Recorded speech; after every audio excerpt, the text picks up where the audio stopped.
c'est 1,8 milliard de doses, c'est 900 millions et 900 millions. 900 millions obligatoires et 900 millions facultatifs suivant la crise sanitaire. Dans ces 900 millions, les premiers, eh bien, il y a plein de gens, de pays qui ne les ont pas commandés, puisqu'on n'est plus dans l'urgence sanitaire. Eh bien, Pfizer dit qu'il reste 500 millions à distribuer de doses.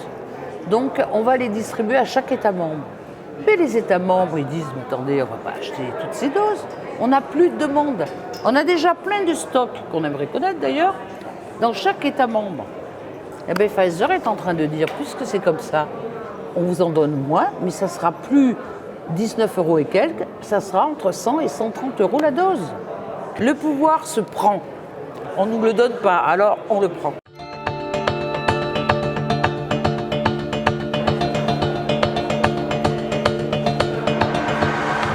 Nous sommes au Parlement européen avec Michel Rivasi, député d'Europe Écologie Les Verts. On s'était rencontrés maintenant, je pense qu'il y a 2 ans, en janvier 2021, on avait fait une interview avec vous, Big Pharma, au Parlement européen.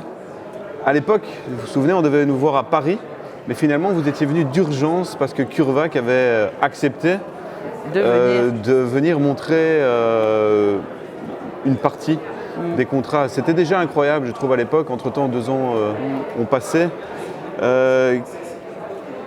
Qu'est-ce que vous rappelle cette époque et tout ce qui s'est passé depuis? Il y a quand même eu des choses énormes.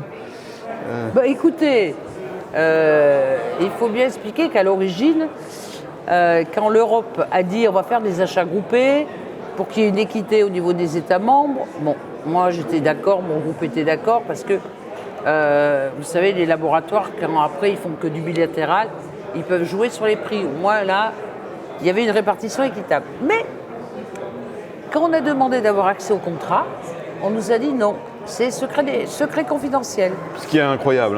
Alors que c'était quand même des milliards qu'on a distribués au labo. On ne savait pas combien on avait distribué à chaque labo. Alors on a fini par le savoir, mais vous voyez, dans des salles de consultation où on est soumis à confidentialité. Donc on sait maintenant combien on a donné à Sanofi, combien on a donné à Pfizer, combien on a donné à Moderna, etc. Mais c'est confidentiel et c'est 2 ans après. Donc on a demandé d'avoir accès à toutes les clauses du contrat. Parce que vous voyez, il y a l'argent qui a été donné, mais après il y a la traçabilité de cet argent, on ne l'a pas.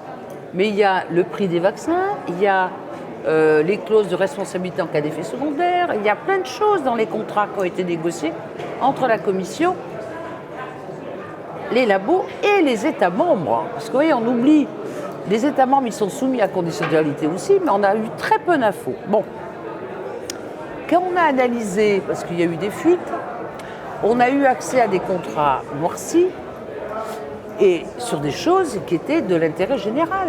Vous voyez, moi, je ne demandais pas la recette de cuisine du vaccin. Oui, lieu de production, prix des vaccins, le calendrier de livraison, le montant accordé aux entreprises pharmaceutiques, tout était barré. Il y avait 2 pages biffées sur la question aussi de la responsabilité en cas de problème lié au vaccin. Exactement. Eh bien, on n'a toujours pas accès. Donc après 2 ans... Et donc, après 2 ans, donc qu'est-ce qu'on a fait? On est 5 députés écolos où on a saisi la Cour de justice européenne en disant le fait que la Commission ne répond pas à nos courriers, le fait qu'on soit soumis à des secrets commerciaux, aujourd'hui c'est les vaccins, mais demain c'est les médicaments. On nous a pondu une nouvelle agence, qui n'est pas une agence d'ailleurs, qui est une émanation de la Commission qu'on appelle HERA. Eh bien, on est dans la même opacité. Donc je ne sais pas si vous vous rendez compte, on a utilisé tous les instruments pour avoir accès à ces contrats, et maintenant c'est dans le domaine de la justice parce qu'on n'y arrive pas. Et puis depuis, c'est passé quand même plein de choses. Ah oui, il y a eu les SMS entre Madame Bourla et... Il y a eu la commission... Monsieur Bourla et Madame von der Leyen. Exactement, il y a eu la commission Covid, où certains groupes politiques n'étaient pas d'accord d'ailleurs. Enfin bon, elle a été actée. Il y a eu ces SMS, sortis par des journalistes d'ailleurs aux États-Unis. Il y a eu la médiatrice qui a reconnu qu'il y avait un problème, qu'il fallait que la commission sorte ces SMS. Et la commission a dit, mais les SMS, ce n'est pas des documents professionnels. Et puis au bout d'un moment, après, elle a dit, si, c'est des documents professionnels, mais on ne les trouve plus. Et qui avait passé ces SMS? C'était directement entre la présidente de la Commission européenne et le directeur de Pfizer. Après, la Cour des comptes est saisie. La Cour des comptes fait une enquête. Elle va voir toutes les DG, enfin les directions générales. Elle demande tous les contrats. Vous voyez, le premier contrat avec Pfizer. Parce que Pfizer, si vous voulez, bon, il y avait plusieurs vaccins, mais Pfizer a toujours été le plus important. Et maintenant, c'est l'unique. La Cour des comptes a obtenu tous les éléments de pré-négociation parce qu'il y avait un comité de pilotage, il y avait un comité d'experts, puis après, c'est les États membres qui signaient le contrat. Mais sur le troisième contrat, on ne trouve rien. Il n'y a pas les contrats de pré-négociation. On n'a pas, si vous voulez, les comptes rendus des experts. Ils n'ont pas suivi les procédures habituelles. Exactement. Ils ont shunté ce qui avait été mis en place par la Commission européenne. Et c'est très important parce que, suivant les clauses, si vous avez une clause qu'on a appris après, qui dit que Pfizer vous oblige à acheter un certain nombre de doses. Et hier, il y a eu un communiqué de presse de Reuters qui dit qu'en fait, il y a encore des négociations secrètes parce que le dernier contrat, 1,8 milliard de doses, qui a décidé à 1,8 milliard de doses? Moi, j'aurais aimé interpeller les experts, les scientifiques qui m'ont calculé ça. Or, comme ça a été négocié directement avec la présidente de la Commission européenne, les experts, on ne sait pas qui a donné ce chiffre. Donc, c'est 1,8 milliard de doses, c'est 900 millions et 900 millions. 900 millions obligatoires et 900 millions facultatifs suivant la crise sanitaire. Dans ces 900 millions, les premiers, eh bien, il y a plein de gens, de pays qui ne les ont pas commandés, puisqu'on n'est plus dans l'urgence sanitaire. Eh bien, Pfizer dit qu'il reste 500 millions à distribuer de doses. Donc, on va les distribuer à chaque État membre. Mais les États membres, ils disent, mais attendez, on ne va pas acheter toutes ces doses. On n'a plus de demande. On a déjà plein de stocks, qu'on aimerait connaître d'ailleurs, dans chaque État membre. Eh bien, Pfizer est en train de dire, puisque c'est comme ça, on vous en donne moins, mais ça sera plus 19 € et quelques, ça sera entre 100 et 130 € la dose. Non, mais je ne sais pas si vous vous rendez compte. Entre-temps, il y a aussi eu les affaires avec Oiko, le mari de von der Leyen, qui a quand même réussi, avec des succursales créées un peu dans tous les pays européens, à toucher des fonds européens. On vous demandait si ce n'était pas un transfert direct d'argent européen. Un délit d'initié, on appelle ça. Oui, un délit d'initié. C'est-à-dire que, quand même, on se pose des questions. On a écrit aussi à la Commission pour avoir des précisions. Quand vous voyez que son mari, Eiko von der Leyen, a une boîte aux États-Unis qui s'appelle Orgenesis, qui fabrique de l'ARN messager, qui a utilisé au niveau de l'Europe des filiales qui sont en fait des boîtes postales, en Grèce, aux Pays-Bas, en Italie, en Allemagne, et où c'est directement une filiale qui émane de Orgenesis, et ils reçoivent soit de l'argent des États, soit de l'argent du plan de relance européen. Et vous avez sa femme qui est président de la Commission européenne et qui va débloquer des milliards pour les plans de relance. Vous dites, attendez, là, il y a un truc qui ne va pas. On a écrit à la Commission en disant, c'est anormal ça. En France, on appelle ça un délit d'initié. Eh bien, on n'a pas de réponse. Est-ce que ça pose quand même pas tout ce qui se passe, des questions sur qui dirige véritablement les institutions européennes, notamment la Commission, quand on sait en plus le nombre de lobbyistes qu'il y a ici, puisque c'est aussi une de vos propositions, puisque M. Bourla ne veut pas venir ici. Il a quand même été voir M. Schwab au Forum économique mondial à Davos récemment. Oui, il n'a pas voulu venir ici, mais il est allé à Davos. S'il était à Davos, ça montre bien à qui il parle. Pourquoi ne pas interdire les lobbyistes de Pfizer, qui sont assez nombreux ici, dans les couloirs du Parlement? Voilà, mais qui décide en fin de compte? Est-ce que tout ça, c'est pas... Pour aller dans votre sens, quand M. Bourla n'est pas venu à deux demandes de rendez-vous, on a demandé à la présidente du Parlement européen de lui refuser maintenant l'accès à tous les membres de Pfizer, comme on l'avait fait pour Monsanto. Quand Monsanto n'a pas voulu venir pour être auditionné à la commission pesticides, eh bien Monsanto ne rentre plus dans le Parlement. On va faire pareil au niveau de Pfizer. Comme on a demandé, et Mme Metsola l'a fait, une audition de la présidente de la Commission européenne. Alors elle est furieuse, paraît-il.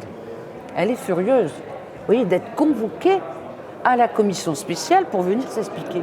Mais attendez, moi je suis député européen. Mon rôle, c'est de contrôler l'exécutif. C'est dans les traités.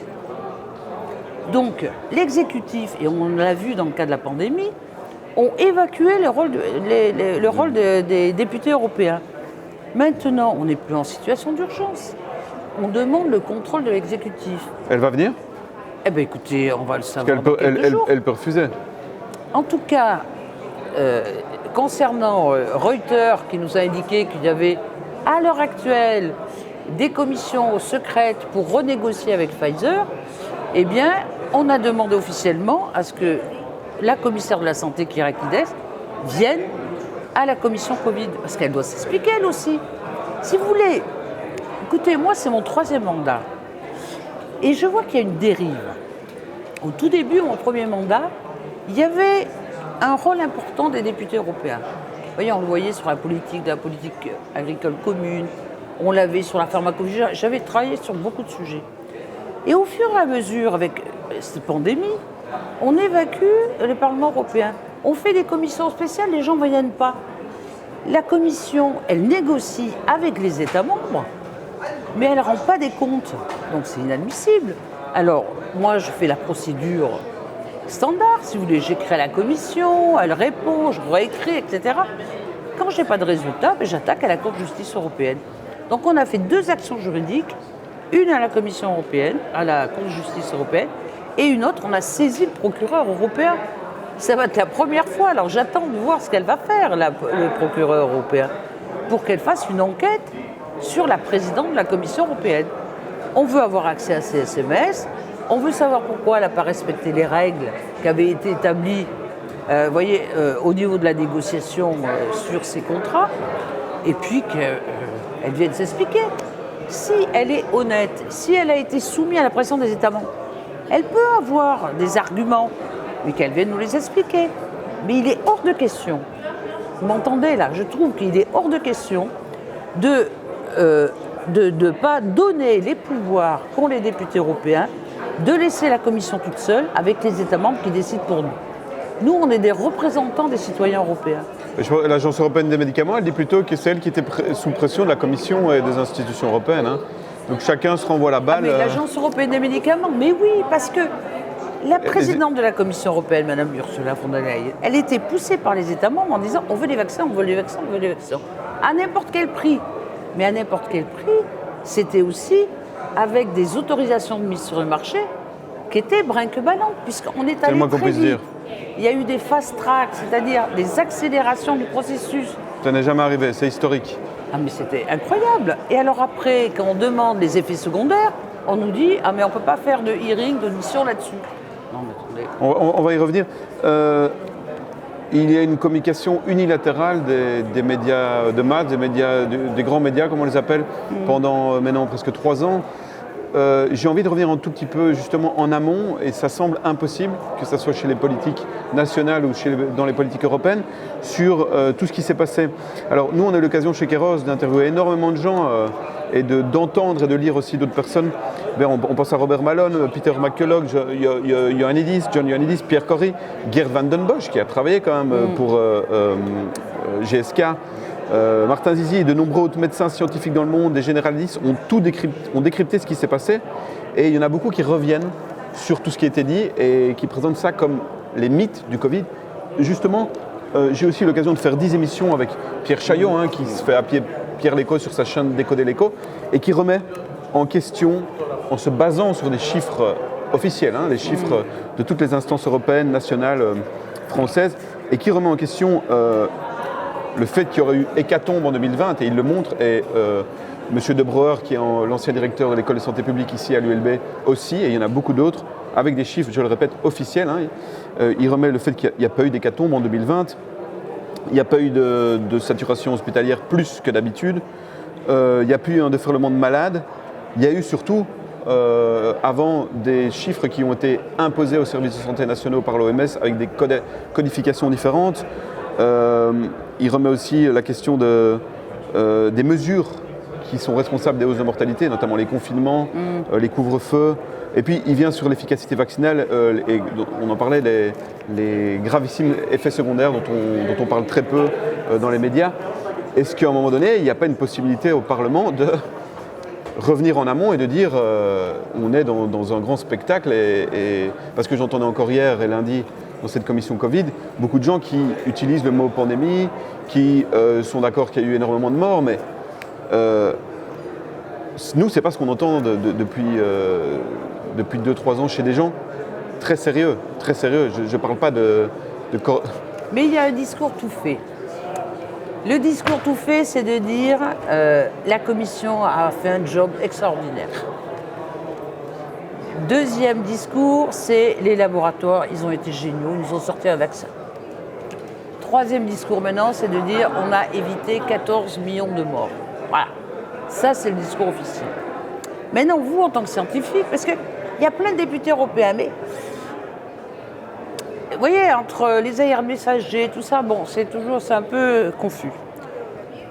Nous, ce qu'on demande, c'est moi j'avais demandé d'avoir un stress test, c'est-à-dire on regarde les différentes stratégies dans les différents États membres et on regarde, confinement, combien de morts.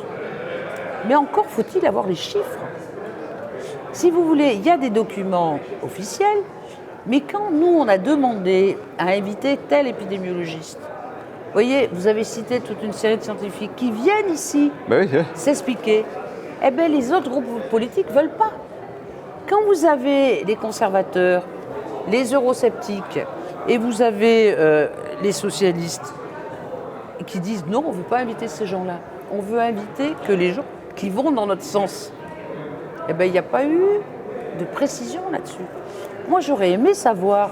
Alors, c'est dit entre Donc les lignes. la plupart des parlementaires suivent le narratif. Ils suivent le narratif. Parce que je vous dis, il faut aller dans le sens que l'Europe a très bien fait son boulot, qu'on a évité des morts et que ce vaccin, il a été efficace et qu'il a arrêté la pandémie. C'est ça, si vous voulez, l'histoire qui est racontée. Maintenant, de dire, regardez sur la transparence, mais il n'y a aucune transparence là-dessus.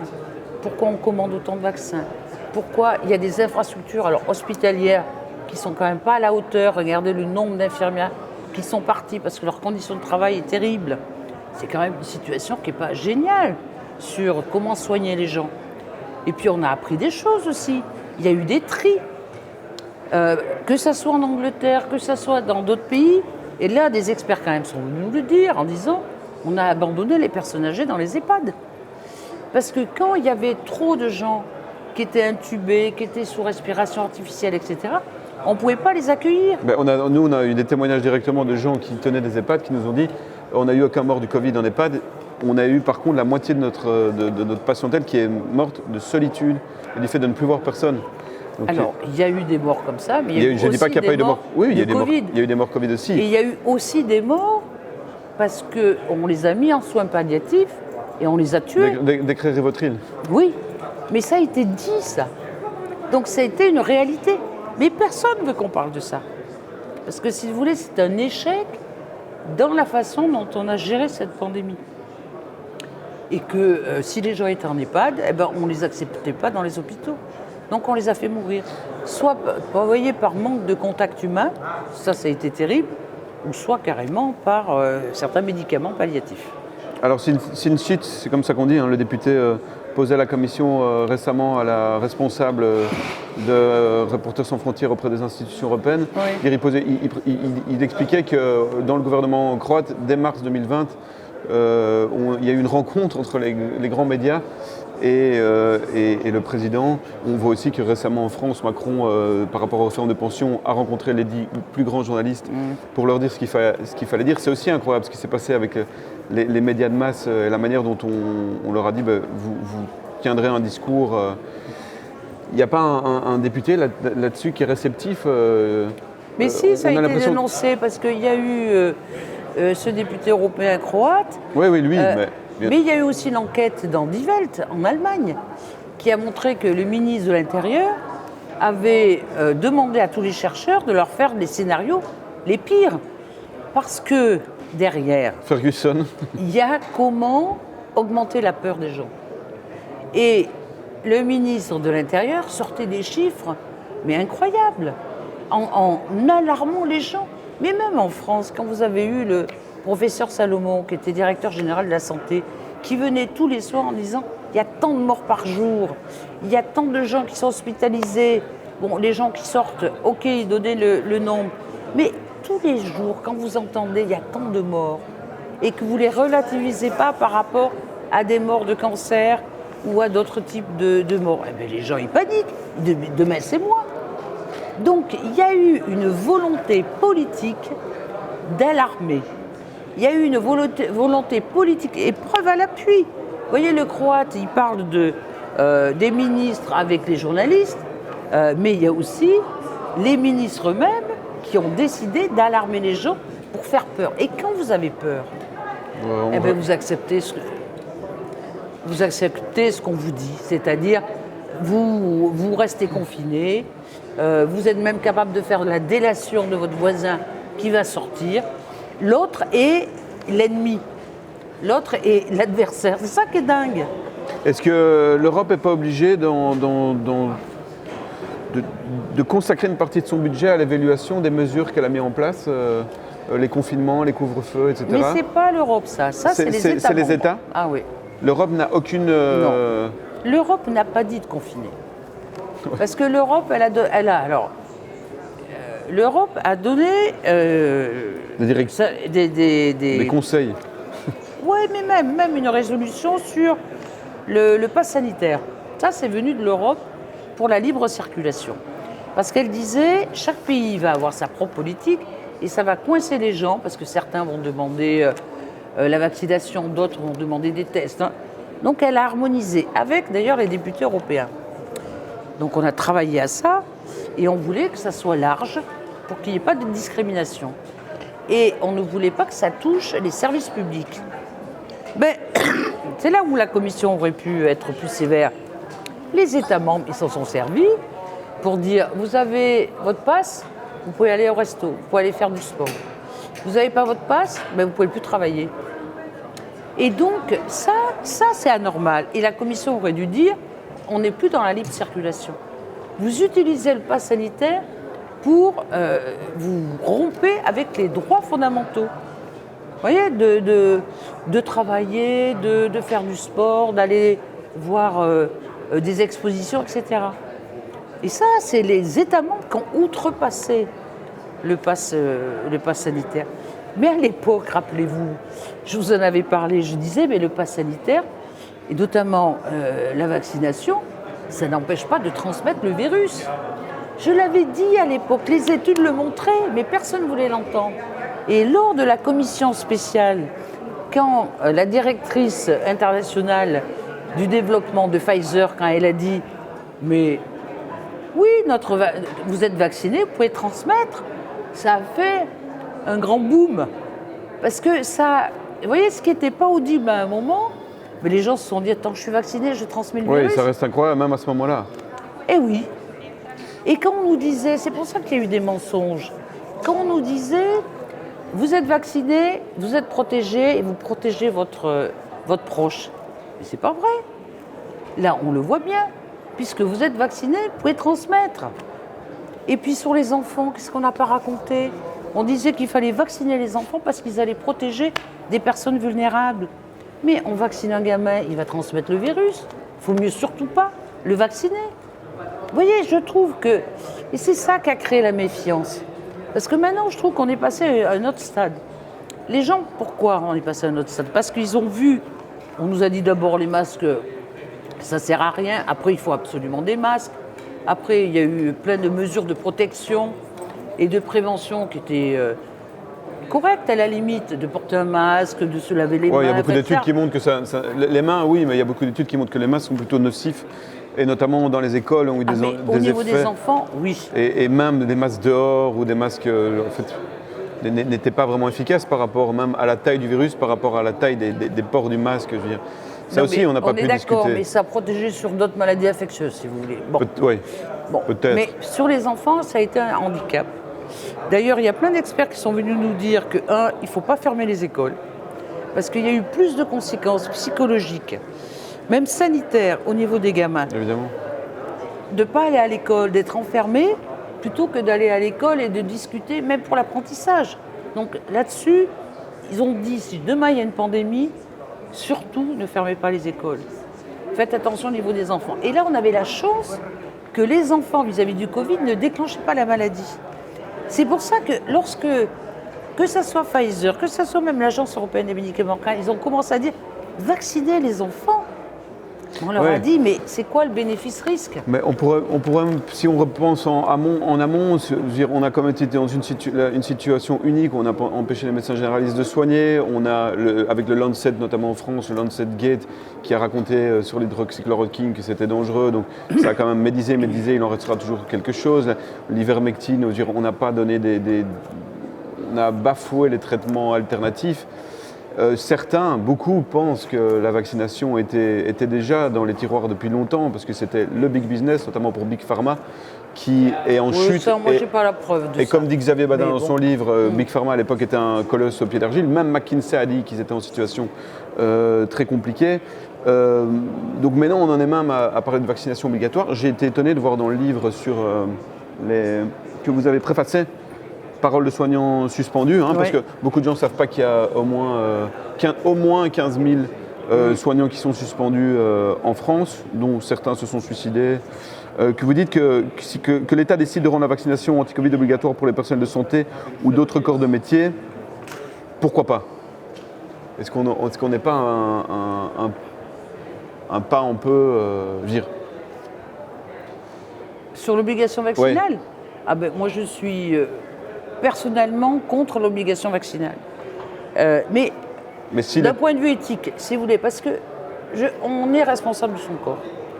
Je n'accepterai jamais que quelqu'un m'oblige à me vacciner. Pour moi, c'est un consentement éclairé qui doit faire en sorte que j'accepte ou pas. Au niveau des soignants, si vous avez des vaccins qui empêchent le fait d'avoir une infection et de le transmettre, parce que ce vaccin à ARN messager, il est quand même... On peut se demander si c'est vraiment un vaccin. Non. Parce que les autres vaccins, vous êtes vacciné, vous ne transmettez pas le virus. Et on peut demander à un personnel médical, vous voyez, ça ne me choque pas qu'il y ait une obligation vaccinale pour certaines maladies.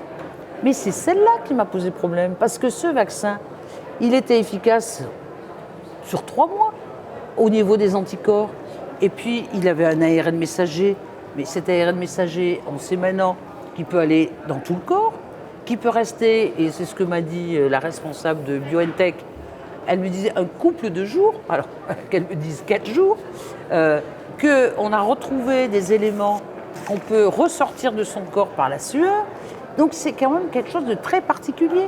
Est-ce qu'on peut appeler un vaccin quelque chose qui n'empêche pas la transmission, quelque chose qu'on peut sortir de son corps, et quelque chose qui va émettre une protéine qui peut aller dans l'ensemble du corps, puisqu'on sait que la protéine spike, elle peut aller dans les gonades, dans le foie, etc., et qui peut vous entretenir du Covid long, vous voyez, avec plein de problèmes neurologiques, etc.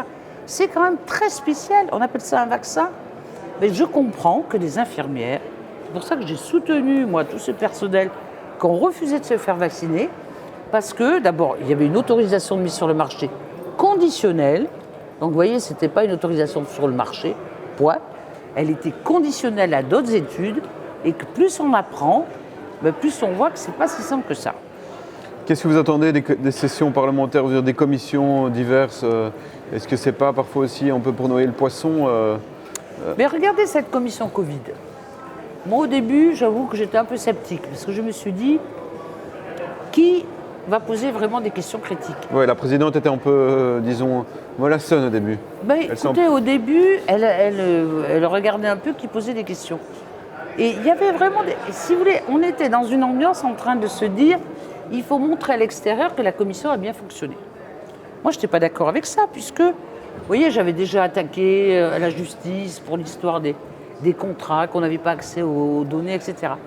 Et au fur et à mesure, elle a bien avancé, cette commission Covid. Vous voyez, on a pu quand même mettre en exergue ces SMS, que les contrats, ils n'ont pas respecté les règles européennes, et moi là-dessus, en ce moment, je me bagarre parce que je voudrais avoir une audition sur les effets secondaires. Eh ben, les autres groupes refusent. Vous m'expliquez ça? On va aller leur demander. Hein, Plein de gens si veulent savoir les effets secondaires et pour l'instant, j'ai toujours pas d'audition là-dessus. Il faudrait au moins qu'ils nous expliquent pourquoi ils refusent, ça serait intéressant. Mais on dirait que, vous voyez, c'est toujours dans ce que je vous disais, ces vaccins ont sauvé le monde en fait. Et donc si vous commencez à dire, mais attendez, pourquoi il y a eu des morts? Pourquoi il y a eu des AVC? Pourquoi il y a eu des myocardies, des péricardies? Troubles du cycle menstruel chez les femmes avec... Ça a été démontré en France. Moi, j'ai vu les services de l'ANSM, l'Agence nationale de sécurité des médicaments, qui ont confirmé qu'il y avait des effets secondaires.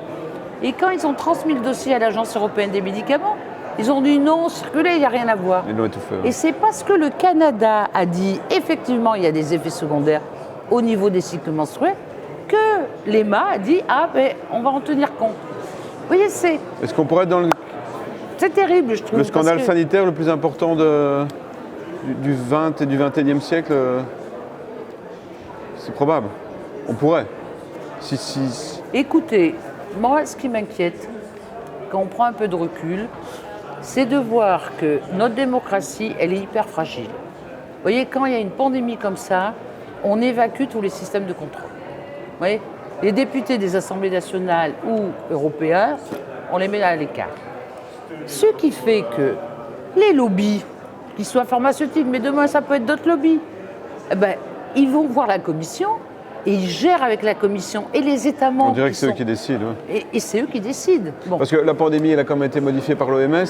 La définition de la pandémie, il faut rappeler qu'on... Elle a été modifiée lorsqu'il y a eu la grippe H1N1. Ben, il faut rappeler juste avant. 2008 ou 2007, la grippe H1N1 2009. 2009. Avec un rapport du Sénat français fantastique qui, s'il était publié maintenant sur YouTube ou Facebook, serait censuré et traité de complotiste parce qu'ils avaient montré tout ce qui s'était passé. Hein.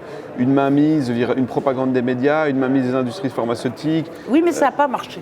Ça n'a pas marché à l'époque. Ça n'a pas marché. Parce que je vois que la France, moi j'étais... mais ils auraient pu, si ça avait marché, ils l'auraient appelé pandémie aussi. Eh bien écoutez, ils ont appelé ça pandémie.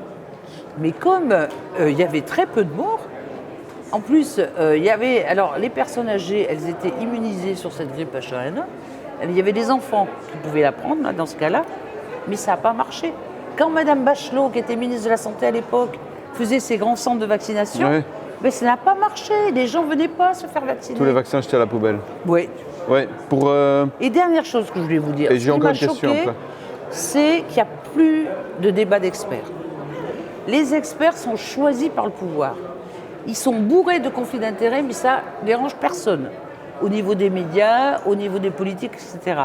Et ça a été le problème. Parce que dès que vous émettiez la moindre critique, vous étiez catalogué. Il n'y avait plus de débat. Extrême Les gens droite, décidaient complotiste. pour vous.